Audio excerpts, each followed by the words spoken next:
You've heard it 30 fucking times! Why do you want to hear it again? Surely you want to listen to the radio for new music to discover new things. It's almost like, it's like the people on Pandora. It's like, why can't I pick on Pandora what song I want? Because that defeats the point of Pandora. You're supposed to discover new things. That's the point. But for the most part, I think the guys on the channel are really willing to discover new things. They're really willing to discover new games. And that's awesome. If I say, hey, I'm going to do a WTF is of this obscure indie platformer. Here's an example. Let me give you an example. The fact that this video has as many views as it has is mind-boggling. Released in August 24th. What the f is Electronic Super Joy? 164,023 views. Are you kidding me? It's a pink platformer with pixel graphics. And you gave me 164,000 views. 164,000 people wanted to see that game. How cool is that? It's awesome. It's insane. It's nuts. Hell, I even did student-developed games. Like, games that weren't even finished. And I got people to watch them. Roots of Amazi is a prime example. I'm pretty sure that was a DigiPen game. 119,000 views. 119,000 views. It's crazy. It's so cool. Man, I couldn't have in my wildest dreams anticipated that would happen. So that is by far the coolest thing about the viewer base. So it comes in from Chibi Warmonger. What are your thoughts and opinions on fan art you receive? I know there's quite a lot out there. And I'm guilty of contributing 3 times as much as everyone else. Yes, you are. Overlooking all the wacky slash stuff. Do you enjoy receiving fan art? Or is it something you don't really pay attention to? No, I look at every piece of fan art that gets sent our way. Every piece. And as far as I'm concerned, that is amazing. If someone is willing to take that kind of time to make fan art, that's great. Yeah? The only thing that I would say is, I always feel bad when someone sends me, like, either video fan art or something. It's like, could you use this in your videos? I think it was a couple of weeks ago, someone sent me, oh, actually, it wasn't even a couple of weeks ago. It was fairly recently. Someone sent me a fan intro, and it's like, wow, you put a lot of work into that. But I'm not going to use it, because it doesn't really fit with our brand, yeah? And honestly, like, our current intro is fine for what it is. We don't really want a longer intro. And if we do another intro, we'll have it developed by someone that definitely understands our brand and our art style and the kind of vision that we want for the channel. And I always feel bad about that, because, like, you spent a lot of time. I don't know if there was an expectation there that I would use it. I hope that there wasn't. Because I think if you send in stuff and you have the expectation that I'm going to use it, then that's unreasonable, because I'm probably not going to use it. You know, I'm not going to. If I want something new developed, then I'll generally pay somebody to develop it. Yeah. And that's what we do. Like, all of the stuff that I use on my channel is basically paid for. So that's the way that we do things. But yeah, I mean, I'm very, very happy that people are willing to send that stuff. And obviously, I look at all the fan art. And if it's really good, I'll retweet it, of course. And I know there was a speed painting a little while ago that was really good quality, so I liked and sent that out on YouTube. So, yeah, absolutely. Fan art's amazing. But obviously, the slash stuff is kind of fucking weird, and I don't know why people do it, but it's cool. You know, if that's the worst thing that happens and we don't get stalked and murdered in the night, then I guess it's okay. So it comes in from Wotan RR. Could you talk a little bit about your thoughts on Star Citizen? Have you pledged for a ship package? Well, I pretty much, like, have contact with the devs, so I don't really need to. We did a lot of exposure for them back when they were doing the Kickstarter. We did, I think, at least 2 videos on Star Citizen as, like, interviews and previews and things like that. So my thoughts on Star Citizen is it could be the game that devours my life, but honestly, I don't really know as of yet. There's not enough information out. It's the only alpha that we've really seen is, of course, the hangar, which is very visually impressive, and I'm extremely excited to see something of that visual fidelity. I'm excited to put my machine through its paces. It's really cool. It's a PC game being developed with that kind of fidelity. But I can't really comment on it right now because there's just nothing to comment on. I'll cover it once there's something to play. So, there you go. Alright, what's the next one? This one comes in from Knight's Harm. If you could be any character from an RTS or MOBA, what would it be and why? Ha. That's a tough one.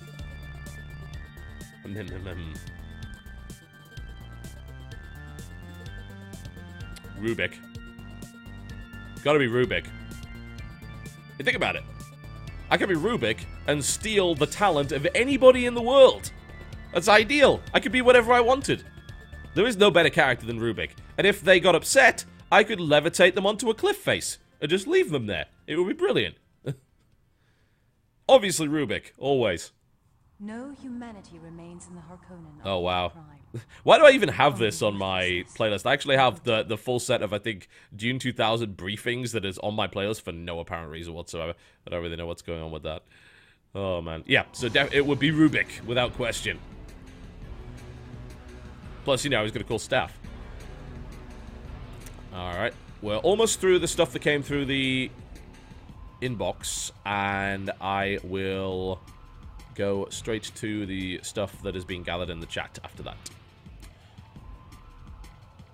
The X-Maniac. Have you ever done shoutcast commentary on everyday things? Like standing behind Jen or Chris when they cook dinner and commentate on that? No, because they'd punch me. Probably. I think the closest he could ever say to that was the commentary on the Supply Depot that I did as part of my trailer for my DreamHack commentary in 2010? Was it 2010? Or was it 11? I think it was 10. Yeah. That's probably the closest you can get to that. But no, I have not done that. I've considered doing it on Salty Bet, but we'll see. Psychonauts. How do you feel about the impacts you might have had on gaming? Do you think we are in a brighter future streaming-wise with all the upgrades Twitch is doing to its infrastructure? I hope, but considering what it's been doing during LoL Worlds, I'm not entirely convinced that they are there yet. Obviously, I think that streaming is definitely the way forward, and we have better facilities for it now than we did a couple of years ago. It's more reliable, we can do a lot more of it, we have better tech. But the biggest problem is still going to be that reliability. Yeah? If we can't get 1 million viewers watching our event because Twitch servers can't handle it, then we're never going to expand at the rate we want to expand at. And let's be honest, most people don't watch VODs, not for esporting events. How do I feel about the impacts I might have had on gaming? I don't think I've had any impacts on gaming, really. I know there's some obvious examples, but it's little things, you know? It's just, I think it's a combined effort from everybody to just try and make things better. So, yeah. I never really consider it. It's cool when something gets a field of view slider because I complain about it. It's cool if something gets an option that's missing because I've complained about it, and I know that it's definitely me that got it done. That's cool, but, you know, it's not really a big deal. I don't want to get this impression that I matter too much. That would be bad for my ego. Very bad. My ego's already bad enough as it is. Okay. Will you ever make content on anything besides gaming? I ask this because I want to know your opinions on other things. Also, will you do something with Jesse soon? Well, this was submitted 12 hours ago. I think you may have missed 3 episodes of Terraria, and the 4th one that's coming up on Jesse's channel. So you might want to go watch that, because that's what we're doing with Jesse. What's the other thing? Will I do anything besides gaming? I don't think my opinions are valuable in anything else, really.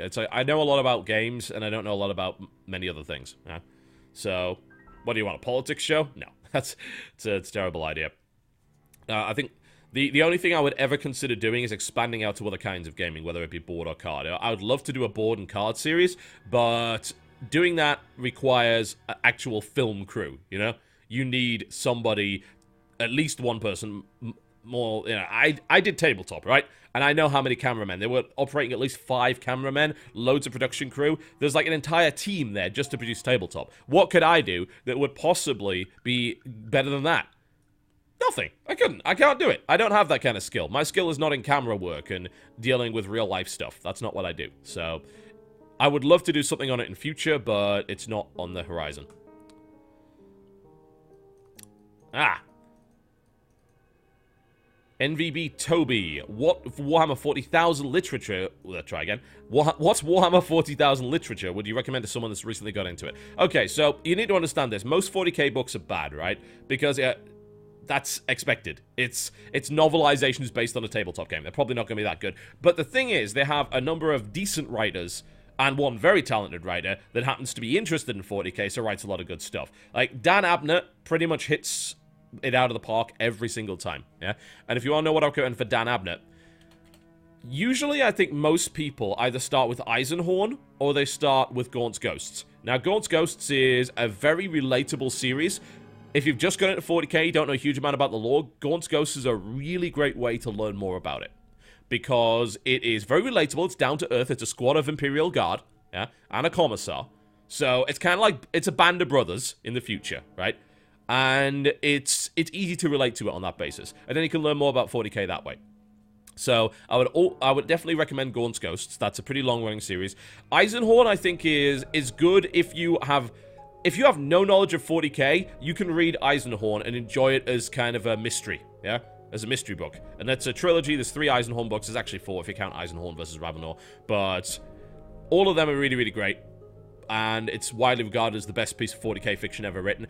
Which, strangely enough, it actually doesn't have that much 40k in it, yeah? Most 40k fiction is battles, yeah? And there's a lot of that. There's like 1,000 Space Marine books. And they're all pretty much the same. Although there are some exceptions that I would recommend. But I think that Eisenhorn has the least direct relation to 40k, at least obvious, yeah? On the cover and on first glance, it could actually not be a 40k book at all, and it would still be a good read.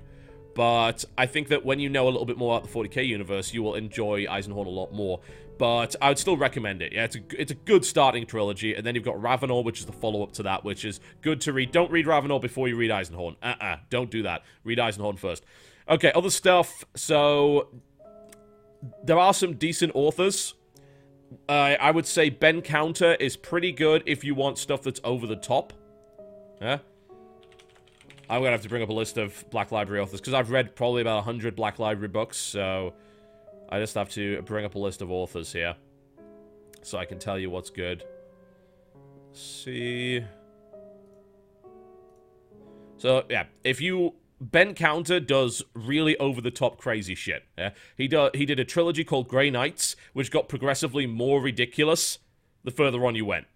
And it was hilarious as a direct result of that, yeah? By the end of it, it's absurd. It's like almost campy nonsense, but it's really great action. Hilarious action.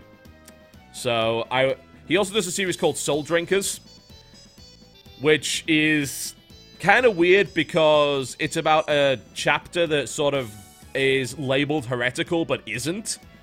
So, but they do a bunch of weird stuff that's kind of heretical anyway. So, it's interesting, but again, it's pretty campy. It's okay, though. It's a decent amount of fun. I'd still say that the Grey Knight series is probably the funniest thing he's done. He's also done 2 novels in the Horus Heresy series, which I would not read the Horus Heresy series until you know a lot about 40k, because you'll miss a lot of stuff by doing that. So, he did Galaxy in Flames, Battle for the Abyss. I believe Abyss is kind of a bad book, but Galaxy in Flames was pretty decent. That was a pretty solid. I think that was the 3rd one. Yeah, so Ben Counter's okay. Sandy Mitchell, and books by him. He does a series called Caiaphas Cain, which is a very, very good series if you like the lighter side of 40k. It's basically a comedy series involving Caiaphas Cain, the commissar hero of the Imperium, who actually is not a hero at all, yeah? Most of what he does is kind of blind luck or circumstantial, yeah? But he gets lauded as being the hero all the time. He's very reluctant. He doesn't actually want to be involved in it at all, yeah?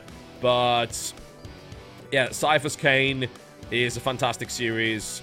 He did some stuff for the Warhammer 40k game Dark Heresy, like Scourge the Heretic, but that wasn't that good. So I wouldn't read that. That was a pretty bad novel in my opinion. But yeah, Caiaphas Cain is what he does for the most part. I'm trying to think if he does anything else that's worthwhile. Yeah, I wouldn't read any of his Dark Heresy books, like Innocence Proves Nothing and Scourge the Heretic. I wouldn't read that. And then there's a bunch of other stuff, but yeah, read Caiaphas Cain if you want comedy in 40k. What else? Damn. What are the other guys? That are actually worth reading. James Swallow, if I recall correctly, is pretty damn good.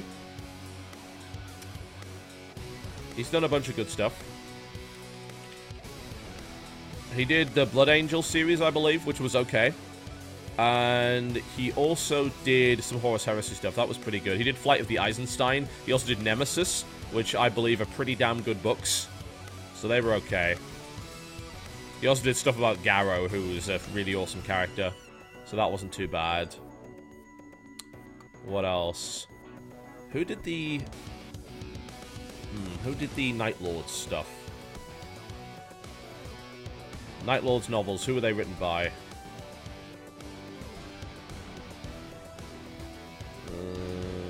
Night Lords. What are the Night Lords here? Night Lords. Oh, yes! Aaron Dembski Bowden. Yeah. So, he did a trilogy of Night Lords books that are, in my opinion, the best Chaos novels outside of Graham Mitchell, maybe? Oh, God, I can't remember all this stuff. Storm of Iron, yeah, is a really, really good Chaos Marine book that focuses on it focuses on two sides of a conflict. It's the Iron Warriors, and I think it's the Imperial Fists, but I could be wrong there. But yeah, Aaron Dembski Bowden does a trilogy of books on the Night Lords, which is really great because they're almost relatable. Like, they're almost a really tragic set of Chaos Marines, which I think is really interesting. He also wrote the first Heretic, which was actually pretty good. So, he's written a decent number of good books. He wrote a lot of Horus Heresy stuff. And he wrote Night Lords. And he's done a couple of other miscellaneous stuff, like The Emperor's Gift, which is, I think, a Grey Knight's book. But, yeah, he's good. Is it Graham Mitchell? Is he the other one? Damn, I can't remember. For some reason, there's no big list of these damn authors anywhere. Because I could tell you which ones are good. But I can tell you which ones are bad. A lot of them are bad. But don't read anything by C.S. Goto. It's terrible. It's so bad. He is the worst. He just completely and utterly ignores... Graham McNeil, that was the name. Yeah, he completely and utterly ignores everything about the canon. He doesn't know anything. And he also has an obsession with Eldar torture porn. He needs to stop immediately. Oh, God. He also puts multi-lasers on everything, which is dumb, because multi-lasers don't go on everything. Nor are they what he thinks they are. So, yeah, T.S. Goto is really bad. Don't read him. Ah, yes, Gav Thorpe. Gav Thorpe has his moments, but in my opinion, he's not particularly good. He writes a lot of Codex stuff, but he has written some novels, and most of them are pretty bad, including The Last Chances. Do not read The Last Chances! It's terrible! Oh God, I read that and I regret that. It was a terrible book. There's 3 of them as well. Ugh. He did some Horus Heresy stuff, which is okay. It's, you know, it's by the by. And some Space Marines battle stuff, which is generally pretty boring. He also did Path of the Eldar, which is just awful. It's sad, because there's no good Eldar fiction, really, as far as I can tell. Gav Thorpe got the chance to write stuff, and he just fucked it up completely. The other one, I think one more before we go on. I'm sorry, I'm going into this topic in great detail, but I like it a lot. The other one is Graham McNeil. He can be hit or miss, but he's got some good stuff. He does a lot of the Ultramarine stuff, which is kind of like the par the course Space Marine fiction. But he did write Storm of Iron, which is phenomenally good. And he also wrote Fulgrim, which is amazing, Mechanicum, which is amazing, 1,000 Suns, which is amazing, and False Gods, which is also really, really good. So he wrote a lot of really good Horus Heresy stuff, so that's definitely worth reading. A lot of his kind of other stuff's a bit random, but yeah, I'd say Graham McNeil is pretty good at what he does. But yeah, like, the cream of the crop is always Dan Abnett. Everything he writes is amazing. And if you buy a Dan Abnett book, you know that it's going to be good. Yeah? He doesn't really mess up, like, ever. So, yeah, he's written some incredible stuff. So there you go. 40k novels in a nutshell over the course of 20 minutes. Those have been my recommendations. Sorry about that, guys. I spent a lot of time on that one. I may have to take a break soon because I've been talking for like an hour. Just need to rest my voice a little bit, but let's do a couple more. We're almost through these ones, and then we'll get to the others.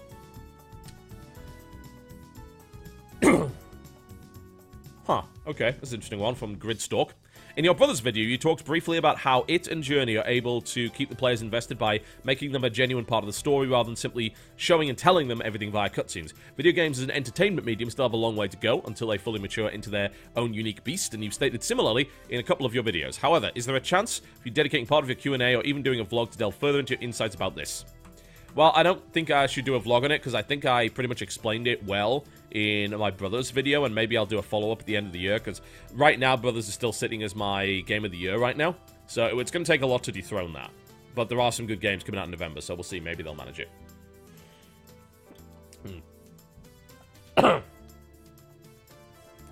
However,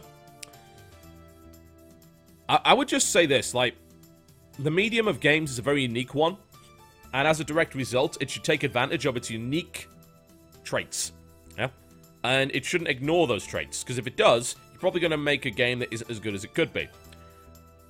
In any scenario, if you're going to show me something, first tell me, can you allow me to play it? Yeah? Is that possible? Is it feasible that you will let me play it? If the answer is no, and it's not feasible, then make a cutscene. But also think, can you show it to me outside of a cutscene? As in, can you allow me to interact in a limited way with it? If so, do that. If not, okay, fine, be a cutscene. But the most powerful storytelling moments in video games are when you have some degree of control over what is happening. Yeah? Those are the most powerful moments. And the reason Brothers does it better than anybody else is that it's not just you being part of it, it's the way that the controls work makes you a part of the Brothers struggle. Through the game. And there are some very powerful moments towards the end that make unique use of the controls. And that is something that really isn't done all that much. The controls are usually seen as an interference, as a means to an end. Yeah? It's like, oh, you need a controller to control this game. Brothers is one of the only games that has said, what if we make the controller part of the game, instead of just a way of interfacing with it? And that is incredibly powerful. I don't think many games could be set up to do that, but I think Brothers did it better than anybody else ever has. But I would still say, look, tell the story through the gameplay, allow me to progress through it. I'm okay with linearity, but if you're going to be linear, why not let me get involved in it in some way, you know? Why not let me get involved? That's not that difficult. Don't show it to me. You're a linear game. Let me play it. Let me do that bit. I hate it when the game takes control away. Max Payne 3 is a prime example of that. It takes control away all the time. It's like, why? Why don't you just let me do that? And you let me do it in Max Payne 2? Just the opening scene of Max Payne 2, when you go into that warehouse, and you follow this guy, and it's like, you could figure out yourself whether or not he's trying to trick you, and you could kill him. You could kill him before he's even able to spring his trap. And the game recognizes that. That's amazing. That's something you can figure out yourself, yeah? Without the game prompting you to. That's a level of involvement in that game that is beyond, even it's just such a simple thing, but it's beyond what most modern games do. So yeah, I mean, I could talk for hours about this subject, but yeah, that's my 2 cents on the matter. Okay, Infrared, I was wondering if anything will bring you out to Australia in the near future. Very unlikely.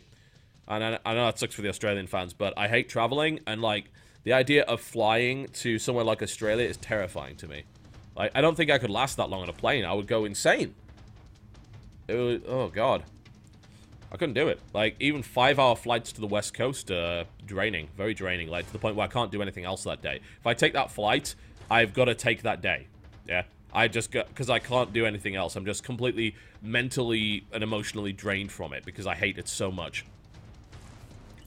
It scares me too much. It's like 5 hours of adrenaline and then you just crash and you can't do anything afterwards. I hate it. Absolutely hate it. So, it's very unlikely that I'll come out. What do I do to stay healthy from Horrorbell? Not much. You know, it's the reason that I'm overweight. Simple as that. You know, I'm trying to get into this position where I can incorporate workout into my routine. I do have exercise machines in the house. I just don't get the time to use them, really. I need to incorporate it. Right now, I'm dieting. And I've dropped about 7 or 8 pounds, which is pretty good. I started on keto, but I couldn't stick to it because, I don't know, I grew up with potatoes and bread, man. I can't. So I'm just doing portion control right now and cutting my calories down and cutting down my intake of stuff that sucks. And then I'm hoping to incorporate some exercise into that routine. But, no, I mean, if you do this job, it's difficult to stay healthy. You've got to very specifically take time to make sure that you do that. And I currently don't have that time. So I need to do it because I can't keep like this, you know. I definitely weigh too much. I'm not as healthy as I should be, so I want to do more. But right now I don't. I would certainly not recommend my routine to anybody. The stress doesn't help either. You know, I put a lot of weight as a result of that. Stress ages you quickly. And this one comes in from Lethune. What is your favorite fiction universe? I think it's going to be 40k, really, isn't it? 40k is awesome. And it just comes down to the fact that it is... The grim darkness part of it means that you can write some really, really awesome stories that don't have winners. And most stuff is like, oh, here's the winner. That's the end. No, you can kill off as many people as you like. And you can lose, you know, because the Imperium frequently does. And there's no good guys. There are no good guys in the 40k universe. The Imperium is a tyrannical dictatorship. A theologically driven one at that. It is evil. But it's the best we got. Huh? It's about surviving with the best you've got. And I love any story whereby it's the far future, but we've forgotten things. Yeah? And it's not like, oh, technology isn't the savior anymore. It's just, technology is the... It's half the enemy because it's being used against us, but it's also just enough to keep us alive. Just enough. And we're forgetting it all the time. That's awesome. Love that idea. Okay, guys, that's all of the questions from the mailbox. I'm going to take a quick break, if you don't mind. Then when I come back, I'm going to deal with the questions from the chat. Currently, I think I'm sitting on about 30 of them. Yeah, I've got about 30 questions so far, and then once I'm done with that, I'll take more. So, you're currently watching the subscriber Q&A. I'll be back in a few minutes.